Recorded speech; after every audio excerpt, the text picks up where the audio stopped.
नमस्ते और स्वागत है एक ऐसी यात्रा में जहां हम तर्क को थोड़ा किनारे रखेंगे और अस्तित्व के सबसे गहरे प्रश्नों से सीधे आंख मिलाएंगे। क्या आपने कभी खुद से पूछा है, मैं कौन हूं या जीवन का यह खेल क्यों चल रहा है? नहीं, मैं आपके स्कूल के पाठ्यक्रम की बात नहीं कर रहा। मैं उस असंतोष की बात कर रहा हूं जो आधी रात को आपको जगा देता है, क्योंकि यदि सब कुछ ठीक है तो फिर भीतर यह आग क्यों है? पश्चिम पूछता है सत्य क्या है, भारत पूछता है दुख क्या है, और इससे मुक्ति कैसे मिलेगी? ध्यान दीजिए, भारतीय दर्शन की शुरुआत मंदिर से नहीं बल्कि अस्पताल से होती है। यह जीवन को बीमारी मानता है और मोक्ष मुक्ति को इसका उपचार। यहीं से जन्म होता है इस अद्भुत परंपरा का। भारत में हम कहते हैं जीवन केवल एक घटना नहीं है, यह घटनाओं की एक श्रृंखला है। हम इसे कर्म कहते हैं। कर्म कोई अच्छा या बुरा काम नहीं है, यह तो स्मृति है, आपके द्वारा छोड़ी गई ऊर्जा का एक निशान। आप आज जो भी हैं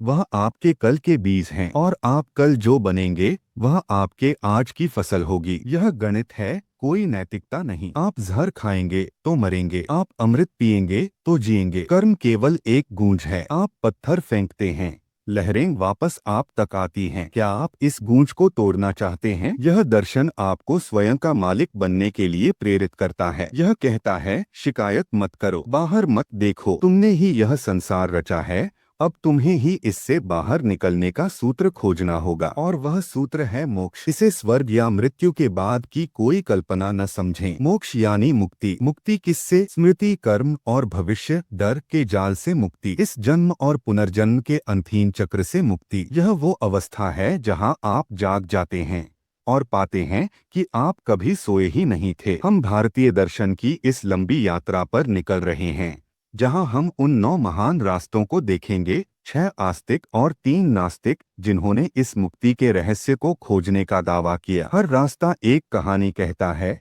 एक प्रश्न पूछता है और एक चुनौती देता है। तो अपनी आंखें खुली रखें, क्योंकि जो आप देखने जा रहे हैं वह किसी किताब में नहीं है बल्कि आपके भीतर है। आइए शुरू करें। हर पेड़ की जड़ें होती हैं। भारतीय दर्शन की जड़ें वेद हैं, ज्ञान के भंडार जो सिर्फ धार्मिक ग्रंथ नहीं हैं बल्कि मानवता के शुरुआती अचरज वंडर हैं। जब इंसान ने पहली बार प्रकृति के सामने खड़े होकर पूछा, यह बिजली क्या है, यह हवा क्या है, तो उत्तर वेद बन गए। लेकिन वेदों का एक विशालकाय जंगल है। ऋषि, पंडित और पुरोहित वेदों के कर्मकांडों में उलझ गए। उन्होंने कहा, यदि तुम स्वर्ग चाहते हो तो यह यज्ञ करो, यदि तुम्हें पुत्र चाहिए तो यह मंत्र पढ़ो। यह दर्शन नहीं था, यह तो सौदेबाजी थी। लेकिन फिर कुछ विद्रोही उठे। वे जंगलों में गए, आग से दूर हुए और अंतरंग इन्नर आवाज सुनी। ये थे उपनिषद के ऋषि। उन्होंने कहा, बाहरी कर्मकांड बंद करो, सत्य तुम्हारे भीतर है। यह एक क्रांति थी। उपनिषद ने सब कुछ बदल दिया। उन्होंने कहा, वह जो बाहर है, ब्रह्मा, अल्टीमेट रियलिटी, वही भीतर है, आत्मा, द सेल्फ। इस एक वाक्य ने सारी पूजा पद्धति को हिलाकर रख दिया। उपनिषद ने हमें ब्रह्म विद्या दी, वह ज्ञान जो हमें मोक्ष तक पहुंचाता है। उपनिषद कोई जवाब नहीं देता, वह आपको प्रश्न बनने के लिए मजबूर करता है। अब इस विशाल भारतीय चिंतन को एक सूत्र में बांधने के लिए हमें इसे विभाजित करना होगा। विभाजन का आधार बहुत सरल है लेकिन बहुत गहरा भी। सोचिए, एक राजा है, वेद। अब दरबार में 2 तरह के दरबारी हैं। आस्तिक, वेद समर्थक। अस्ति का अर्थ है। वेद यानी सत्य है। ये वे हैं जो कहते हैं वेद प्रामाणिक हैं, वे ज्ञान के अंतिम स्रोत हैं। ये लोग वेदों को चुनौती नहीं देते बल्कि वेदों के अंदर ही अपने दर्शन की जड़ें खोजते हैं। ये हैं हमारे 6 महान दर्शन, षड्दर्शन, न्याय, वैशेषिक, सांख्य, योग, मीमांसा और वेदांत। ये सभी मोक्ष को मानते हैं, कर्म को मानते हैं, बस मुक्ति के रास्ते अलग अलग बताते हैं। नास्तिक, वेद विरोधी। नास्ति का अर्थ है नहीं है। ये वो विद्रोही हैं जिन्होंने राजा के अधिकार को चुनौती दी। उन्होंने कहा, वेद केवल इंसानों द्वारा लिखे गए ग्रंथ हैं, हमें उनके ज्ञान की आवश्यकता नहीं, हम अपना सत्य स्वयं खोजेंगे। ये विद्रोही भारत के सबसे बड़े फ्रीथिंकर थे। बौद्ध दर्शन, जैन दर्शन और चारवाक दर्शन। ध्यान दें, भारत में नास्तिक वह नहीं है जो ईश्वर को नहीं मानता, नास्तिक वह है जो वेद को नहीं मानता। सांख्य दर्शन जो ईश्वर को नहीं मानता फिर भी आस्तिक है, क्योंकि वह वेद की अथॉरिटी को स्वीकार करता है। यह विभाजन हमें एक स्पष्ट मानचित्र देता है। एक तरफ वे हैं जो श्रद्धा और तर्क को वेदों के दायरे में रखते हैं, दूसरी तरफ वे हैं जो सत्य को खोजने के लिए हर सीमा को तोड़ते हैं। अगले खंड में हम पहले आस्तिक दर्शनों के सबसे बड़े द्वैत सांख्य और योग के पास जाएंगे। हम देखेंगे कि कैसे महर्षि कपिल ने प्रकृति और पुरुष की एक ऐसी वैज्ञानिक व्याख्या दी जिसे महर्षि पतंजलि ने योग सूत्र में बदलकर हमें चित्तवृत्ति निरोध का व्यावहारिक मार्ग दिया। तो अपनी यात्रा जारी रखें, क्योंकि असली ज्ञान केवल जानना नहीं है, असली ज्ञान है जीना। अब हम एक ऐसे दर्शन की ओर कदम बढ़ा रहे हैं जिसे कुछ लोग भारतीय चिंतन का पहला वैज्ञानिक विश्लेषण मानते हैं। यह है सांख्य। महर्षि कपिल ने दुनिया को एक झटके में दो हिस्सों में तोड़ दिया। सांख्य ने कहा, तुम जिन दो चीजों को सबसे ज्यादा जानते हो उन्हें देखो। एक है चेतना, कॉन्शसनेस, और दूसरा है जड़ता, मैटर। सांख्य इन्हें दो शाश्वत तत्व देता है। पुरुष, पुरुषा शुद्ध चेतना, यह केवल साक्षी है, यह कुछ करता नहीं, यह सिर्फ देखता है। यह निष्क्रिय है, अपरिवर्तनीय है, जैसे अंधेरे में खड़ा एक दर्पण जिस पर सब कुछ प्रतिबिंबित होता है। प्रकृति, प्रकृति मूल पदार्थ, यह गतिशील है, सक्रिय है, यह नाचती है, यह ऊर्जा है, यह सृष्टि का नृत्य है। यह पुरुष के देखने मात्र से ही अपने 24 तत्वों को जन्म देना शुरू कर देती है। तुम्हारा मन, तुम्हारी इंद्रियां, तुम्हारा शरीर, सब प्रकृति का खेल है। सांख्य ने कहा, यह द्वैत ही समस्या है। पुरुष जो केवल देखने वाला है, गलती से खुद को प्रकृति जो सिर्फ नाचने वाली है समझने लगता है। यही बंधन है। और यह प्रकृति किससे बनी है? केवल 3 धागों से बुने हुए एक कपड़े से, जिन्हें हम गुण कहते हैं। सत्व, सत्वा संतुलन, ज्ञान, प्रकाश, शांति। जब तुम आनंद में होते हो तुम पर सत्व हावी होता है। रजस, राजस क्रिया, बेचैनी, गति, जुनून। जब तुम दौड़ रहे होते हो, कुछ हासिल करना चाहते हो तो रजस काम करता है। तमस, तमस जड़ता, आलस्य, अंधकार, अज्ञान। जब तुम सो रहे होते हो या उदास होते हो तो तमस सक्रिय होता है। संसार की हर चीज, यहाँ तक कि तुम्हारे मन की हर भावना, इन 3 गुणों का एक अस्थिर मिक्सचर है। कोई स्थायी सुख नहीं है, क्योंकि सत्व को रजस और तमस से डरना पड़ता है। यह एक निरंतर रससाक्षी है। और सांख्य का अंतिम लक्ष्य क्या है? कैवल्य, यह जानने का विवेक कि मैं पुरुष हूँ, मैं प्रकृति नहीं हूँ। जब पुरुष आंखें खोलता है और कहता है, यह नाटक मेरा नहीं है, तब मुक्ति मिलती है। सांख्य ने हमें नक्शा दिया। उसने बताया कि हम कहाँ फंसे हैं। लेकिन महर्षि पतंजलि ने पूछा, इस फंसे हुए आदमी को बाहर कैसे निकाला जाए? पतंजलि ने योग दिया। योग सांख्य का प्रैक्टिकल विंग है। यदि सांख्य दर्शन है तो योग मनोविज्ञान है। यदि सांख्य ने बीमारी बताई है तो योग दवा है। योग का सूत्र सरल है, योगश्चित्तवृत्ति निरोधा। योग मन की वृत्तियों को शांत करना है। पतंजलि ने कहा, जब मन जो प्रकृति का ही हिस्सा है शांत हो जाता है तो पुरुष अपनी असली पहचान में स्थिर हो जाता है। लेकिन पतंजलि ने सांख्य में एक छोटा सा सुधार किया। उन्होंने ईश्वर को जोड़ा। क्यों? साधना के लिए एक केंद्र चाहिए, एक अंतिम बिंदु जिस पर मन स्थिर हो सके। ईश्वर यहाँ किसी राजा की तरह नहीं, बल्कि एक परम गुरु या साधना के केंद्र के रूप में है। तो यह चित्त की शांति कैसे मिलेगी? पतंजलि ने एक सीढ़ी दी, अष्टांग योग, 8 अंग। और गलती मत करना, योग सिर्फ आसन, फिजिकल पोस्चर्स नहीं है, वह तो सिर्फ तीसरी सीढ़ी है। सबसे जरूरी हैं पहली 2 सीढ़ियां। यम, मोरल डिसिप्लिन, अहिंसा, सत्य, अस्तेय, चोरी न करना। यह समाज के साथ तुम्हारा संबंध तय करता है। नियम, पर्सनल डिसिप्लिन, शौच, शुद्धि, संतोष, संतुष्टि, तप, तपस्या। यह तुम्हारे खुद के साथ तुम्हारा संबंध तय करता है। इन नियमों के बिना तुम्हारा आसन सिर्फ जिम्नास्टिक है। फिर आता है आसन, शरीर को स्थिर करना, प्राणायाम, सांस पर नियंत्रण, प्रत्याहार, इंद्रियों को अंदर खींचना। और अंत में वे 3 अंतिम चरण जो तुम्हें मोक्ष तक ले जाते हैं, धारणा, एकाग्रता, ध्यान, मेडिटेशन, और समाधि, परम चेतना। आज की भागदौड़ भरी जिंदगी में जहां हर आदमी रजस के घोड़े पर सवार है, योग तुम्हें सत्व में वापस खींचने की सबसे बड़ी तकनीक है। यह तुम्हें सिखाता है कि दौड़ना बंद करो और देखना शुरू करो। सेतु निष्कर्ष, सांख्य ने बताया कि सृष्टि क्यों बनी और योग ने बताया कि इससे बाहर कैसे निकलना है। लेकिन कुछ ऐसे लोग भी थे जो इन दोनों चीजों को नहीं मानते थे। वे कहते थे, हमें किसी चेतना या जड़ पदार्थ की थ्योरी नहीं चाहिए, हमें सबूत चाहिए, हमें तर्क चाहिए, अगले खंड में हम दो सबसे तार्किक और यथार्थवादी दर्शनों, न्याय और वैशेषिक की ओर बढ़ेंगे, जो ज्ञान और परमाणु के सिद्धांत पर आधारित हैं।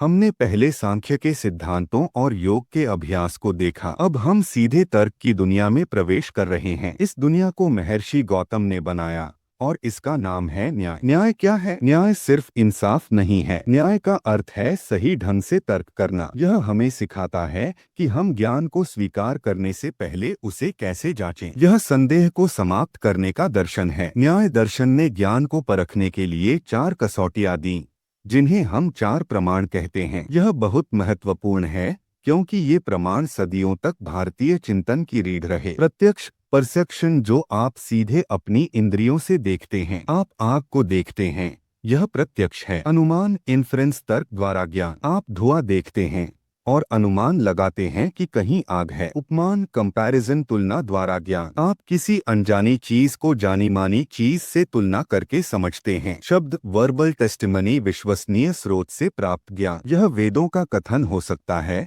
या आपके गुरु का वचन, लेकिन न्याय का सबसे बड़ा योगदान अनुमान में है। न्याय कहता है केवल निष्कर्ष पर मत कूदो, तुम्हें तर्क की पूरी प्रक्रिया समझनी होगी। न्याय ने अनुमान के लिए 5 चरणीय तर्क, 5 स्टेप सिलोजिज्म दिया। सोचिए, आधुनिक विज्ञान सबूत मांगता है और न्याय 2000 साल पहले ही कह रहा था, सबूत दो वरना मत मानो। न्याय आपको एक जागरूक प्रश्नकर्ता बनाता है। यदि न्याय आत्मा के ज्ञान की प्रक्रिया पर केंद्रित था, तो उसका जुड़वा भाई वैशेषिक जगत के पदार्थ पर केंद्रित है। महर्षि कणाद ने इस दुनिया को तोड़कर देखा। कणाद का शाब्दिक अर्थ है परमाणु भक्षक। वैशेषिक दर्शन भारतीय चिंतन में परमाणुवाद, एटॉमिज्म का जनक है। यह मानता है कि दुनिया की हर चीज, यहाँ तक कि आपका शरीर भी परमाणुओं से बना है। ये परमाणु अविभाज्य हैं, शाश्वत हैं और 4 प्रकार के होते हैं: पृथ्वी, जल, अग्नि और वायु। कणाद ने कहा, यदि तुम ज्ञान पाना चाहते हो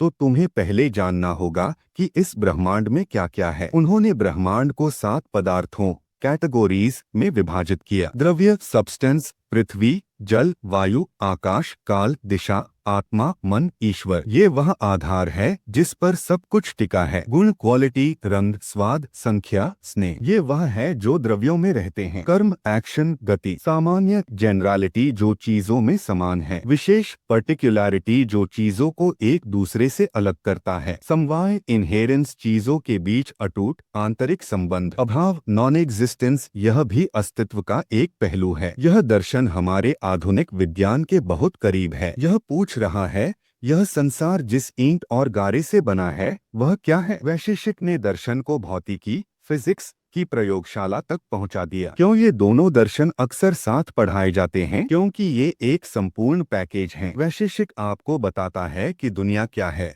What is the reality, ontology। यह आपको ज्ञान का विषय देता है, पदार्थ, और न्याय आपको बताता है कि इसे कैसे जाने, how to know it, epistemology. यह आपको ज्ञान का उपकरण देता है, तर्क। आप तर्क, न्याय का उपयोग करके पदार्थों, वैशेषिक की जांच करते हैं। एक ने ज्ञान की विधि दी, दूसरे ने ज्ञान का कंटेंट दिया। इन दोनों दर्शनों का लक्ष्य भी मोक्ष है। ये कहते हैं, जब तुम तर्क की कसौटी पर इस जगत के पदार्थों को पूरी तरह समझ लेते हो और जान जाते हो कि मैं न तो तर्क हूँ न यह पदार्थ हूँ, तब मोक्ष मिलता है। सोचिए, भारतीय दर्शन सिर्फ आंख बंद करके बैठना नहीं है। यह आंख खोलकर तर्क की तलवार लेकर अस्तित्व के हर झूठ को काटना है। हमने अब तक चेतना के विश्लेषण और तर्क की जांच को देखा। अब हम भारतीय दर्शन की सबसे कठोर और सबसे अनुशासनबद्ध परंपरा की ओर बढ़ रहे हैं, पूर्व मीमांसा। महर्षि जैमिनी इस दर्शन के प्रणेता हैं। सोचिए, वैदिक काल में लोग पूछते थे, हमारा जीवन कैसे बेहतर होगा, हमें स्वर्ग कैसे मिलेगा? मीमांसा ने सीधे जवाब दिया, कर्म से। पूर्व मीमांसा वेदों के कर्मकांड भाग पर पूरी तरह केंद्रित है। मीमांसा कहती है, सत्य की खोज का सबसे महत्वपूर्ण कार्य है धर्म को समझना। और धर्म क्या है? धर्म वह है जो वेद तुम्हें करने का आदेश देते हैं। वेदों की अपौरुषेयता। मीमांसा ने एक क्रांतिकारी दावा किया, वेद किसी व्यक्ति द्वारा नहीं लिखे गए, वे अपौरुषेय हैं, उनका कोई लेखक नहीं है, वे शाश्वत हैं, अनादि हैं। इसका मतलब है वेदों का वचन ही अंतिम प्रमाण है। यह दर्शन कर्म को ब्रह्मांड की सबसे बड़ी शक्ति मानता है। यह कहता है कि तुम जो भी कर्म करते हो उसकी एक शक्ति, जिसे अपूर्व कहते हैं, उत्पन्न होती है, जो तुम्हारे भविष्य को तय करती है। मीमांसा की दुनिया में ईश्वर भी कर्म के नियम से बंधा है। यह दर्शन तुम्हें सिखाता है, परिणाम की चिंता मत करो, कर्म की शुद्धता पर ध्यान दो, सही ढंग से कर्म करो और फल अपने आप मिलेगा। यह एक अत्यंत व्यावहारिक और कर्मनिष्ठ दर्शन है। अगर मीमांसा कर्म की बात करती है, तो अब हम भारतीय दर्शन के शिखर पर पहुंच रहे हैं, जहां कर्म समाप्त हो जाता है और केवल ज्ञान बाकी रहता है। यह है वेदांत। वेदांत का शाब्दिक अर्थ है वेद का अंत। यह वेदों के अंतिम भाग, उपनिषदों के दार्शनिक सार पर आधारित है। मीमांसा ने जहां बाहरी यज्ञों पर जोर दिया, वहीं वेदांत ने भीतरी यज्ञ पर जोर दिया, आत्मज्ञान की खोज। वेदांत एक नहीं है, यह एक विशाल नदी की तरह है, जो अलग अलग धाराओं में बंट गई, लेकिन ये सभी धाराएं तीन पत्थरों पर टिकी हैं, जिन्हें प्रस्थानत्रयी कहा जाता है।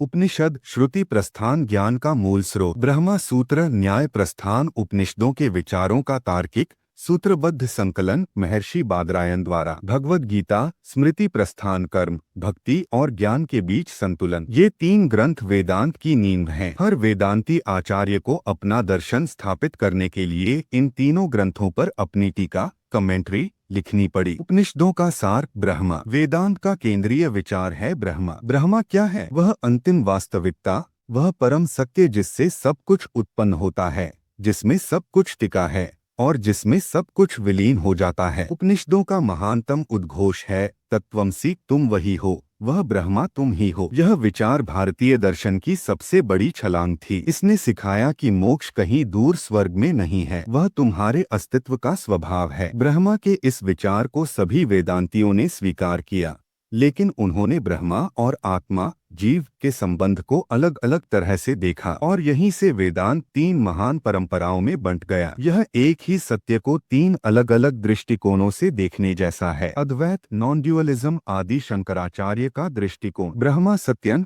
जगन मिथ्या, जीवो ब्रह्मैव नापरः, ब्रह्मा सत्य है, जगत मिथ्या, भ्रम है, जीव ब्रह्मा ही है और कोई नहीं। आत्मा और ब्रह्मा में कोई भेद नहीं है। विशिष्टाद्वैत क्वालिफाइड नॉन ड्यूअलिज्म रामानुजाचार्य का दृष्टिकोण, जीव आत्मा और जगत ब्रह्मा से अलग तो हैं, लेकिन अविभाज्य हैं। जैसे शरीर आत्मा से अलग है पर आत्मा का ही अंग है। द्वैत ड्यूअलिज्म मध्वाचार्य का दृष्टिकोण, जीव और ब्रह्मा सदैव और शाश्वत रूप से दो अलग अलग वास्तविकताएं हैं। यह विभाजन ही अगले खंड का केंद्र बिंदु होगा। हम इन तीनों आचार्यों की अद्भुत बौद्धिक लड़ाई देखेंगे, जिन्होंने भारतीय अध्यात्म के लिए अलग अलग रास्ते बनाए। याद रखिए, मीमांसा हमें सिखाती है कि हम कार्य करें और वेदांत हमें सिखाता है कि हम अपने स्वभाव को जानें। यह एक पूर्ण जीवन जीने का रहस्य है। तो इसमें हमने भारतीय चिंतन के 6 महान स्तंभों को देखा है। हमने देखा कि कैसे सांख्य ने प्रकृति और पुरुष को अलग किया और योग ने हमें उस अलगाव को जीने का व्यावहारिक सूत्र दिया। हमने न्याय के साथ तर्क की तलवार उठाई और वैशेषिक के साथ ब्रह्मांड के परमाणु देखे और अंत में हमने मीमांसा के साथ कर्म की शक्ति को जाना और वेदांत के दरवाजे पर दस्तक दी, जहां अद्वैत और द्वैत की महान बहस शुरू होती है। यह कोई इतिहास नहीं है, यह तुम्हारे भीतर का संघर्ष है। यह जानना कि तुम कौन हो, तुम किससे बने हो और तुम्हें कहाँ जाना है। आस्तिक दर्शनों ने इस यात्रा के नियम दिए, लेकिन कुछ विद्रोही उठे जिन्होंने इन नियमों को मानने से इनकार कर दिया। अगले खंड में हम नास्तिक विद्रोहियों से मिलेंगे, वे विद्रोही जिन्होंने वेदों के सिंहासन को हिला दिया। हम देखेंगे कि कैसे गौतम बुद्ध ने तुम्हारी आत्मा को पूरी तरह से नकार दिया। वह बोले, कोई स्थायी मैं नहीं है, सिर्फ क्षणिकता है। यह इतना मौलिक विचार था कि इसने पूरे एशिया को बदल दिया। हम देखेंगे कि कैसे जैन दर्शन ने कहा कि तुम्हारा सत्य ही अनेकांतवाद है, तुम्हें अपना हर दावा सापेक्ष रखना होगा। और हम सबसे बड़े भौतिकवादी चारवाक से मिलेंगे, जो कहते हैं सब भूल जाओ, खाओ पियो और मस्त रहो। क्या तुम में इतनी हिम्मत है कि तुम चारवाक को सुनो? और तीसरे अंतिम खंड में हम इन सभी दर्शनों को एक दूसरे के आमने सामने खड़ा करेंगे। हम देखेंगे कि मोक्ष, आत्मा और ईश्वर पर उनके मतभेद क्या हैं और उनका सार क्या है। वह खंड तुम्हें बताएगा कि भारतीय दर्शन केवल धार्मिक नहीं, बल्कि मनुष्य के इतिहास का सबसे बड़ा बौद्धिक युद्ध है। यदि तुम केवल सतह पर नहीं तैरना चाहते, बल्कि ज्ञान की गहराइयों में उतरना चाहते हो तो यह चैनल ज्ञान मैगजीन तुम्हारा मार्गदर्शक है। हमारा वादा है, हम तुम्हें सिर्फ तथ्य नहीं देंगे, हम तुम्हें प्रश्न देंगे। हम तुम्हें केवल जानकारी नहीं देंगे, हम तुम्हें जागरूकता देंगे। तो अभी इस क्षण सब्सक्राइब करें और बेल आइकॉन दबाएं ताकि जब खंड 2 और खंड 3 जारी हो तो तुम इस चिंतन की महान श्रृंखला का एक भी कदम न चूक सको। अगले भाग में हम सीधे बुद्ध के विद्रोही विचारों में गोता लगाएंगे।